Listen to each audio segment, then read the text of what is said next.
Saboteur. Play it. You should have, or you should. Wait. All right, listen. Came out in 2009, right? Developed by Pandemic Studios. Obviously published by everybody's favorite. Eat ass. It's in the sphincter. It's the reason why the studio isn't around anymore. It was the last game Pandemic made. The first Battlefront game, Lord of the Rings Conquest. There's a few other ones. Destroy All Humans. Yeah, the Saboteur, I think it's about that time. The story, it's set in 1940. Protagonist is Sean Devlin. He's an Irish race car driver, kind of filthy at the mouth. Pull your head out of your arse, man. I'm fucking Irish. My kind of character. He doesn't give a shit. Just does his thing. And he hates Nazis. He's almost like BJ Blazkowicz. They're in like a World War II Nazi-controlled Paris. Sean and his buddy, you know, they get wrapped up in some nastiness with some Nazi asshole that he's supposed to race. They're up to no good. Filthy bastards. Some bad things happen. I'm not going to spoil it. It leads Sean down this road. He wants to kill every friggin' Nazi around. Liberate and, you know, cure this disease-ridden, occupied Paris from these Nazi bastards. That's what he wants to do. But he has some help. He has some characters that help him along the way. And, you know, and like anything, it's character-driven. The coolest element is the art style of the game. I don't think any games really did this at the time, and a lot of them don't even do it now. Anything that was occupied by the Nazis was monochromatic, so it had this black and white style, but the sharpness, it was really nice looking. It was really cool. But then when you would destroy these certain controlled areas, as you would go from spot to spot and place to place inside this world, it would go to full color, which was awesome because you could literally be driving down an occupied area. It'd be, you know, black and white in that style, which was really cool, and then go into this like gorgeous looking, you know, colorized version of, you know, the area that you helped get the Nazis out of there. You hit the bricks, you killed them, get out of here, beat it.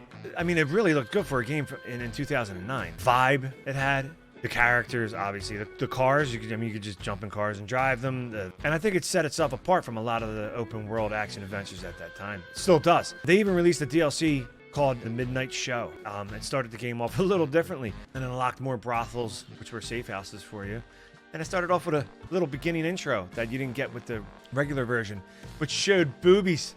Pandemic was shut down before the game was actually released. They just kind of, I guess, finished it up and shipped it out. EA cut their jobs, 1,500 jobs across the studios. Employees moved over to other projects and joined studios like 343, Infinity Ward, Treyarch, Respawn, basically Activision minus the 343. So they went from one shit show to the next. So you have to imagine the ideas that these guys had making a game like this. It was unique. It had its own style. It played well. It was good. It was fun. And then all of a sudden, these guys get laid off. They get the rug pulled right out from under them. Like, they're over here working on Call of Duties. They don't want to do that. They probably didn't want to do that. They're probably like, okay, yeah, we'll do it. But they probably had plans. You know, sequel. They could have really branched this out and did something with this. You know, there was a lot of potential to add more to this. Who knows? I think it's time to band up. I think it's time to get, let's do another one. What are you waiting for? I don't know, there's probably a million reasons why they're waiting for it. But I don't think it's dead. I don't think the idea is dead, because I think if they came out, even if they like remade it or did people would compare it now. Probably a lot of people that don't know it will compare it. I think it would be probably more appreciated from the people who played the game. They'd be more excited to see it again. Not for nostalgic reasons. Well, maybe for nostalgic reasons. But it would be awesome that we need instead of the same old shit, even though it's kind of the same old shit with, third person running around. You do stuff, you do missions. I mean, all these games are all the same old shit. Every single game out there, it's same old, same old. Copy, paste, copy, paste. That's what they do. Basically, if you're a fan of the game, you know what I'm talking about. You know you want to play Saboteur again, which you can. You can get it on GOG. That's where I bought it. It looks good. Controller support, all that goodness. It is on Xbox Game Pass also now. When I bought it on GOG, it wasn't available that way, only on PC. It was an awesome title. It's a lot of fun. I definitely recommend it. You should play it. If you got an extra $20, go over to GOG and play. Crank that bitch up. Get those settings crispy and sweet. And watch Sean Devlin go around and kick ass. Get crazy. Do all that madness. You know what I'm saying? You picking up what I'm throwing down?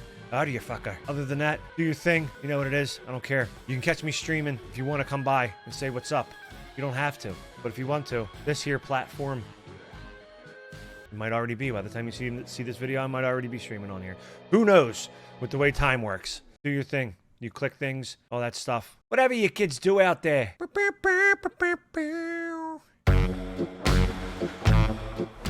Hey, you made it this far. commend you.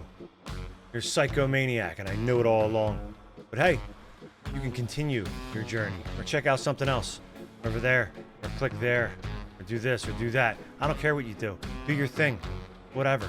It'll be our little secret.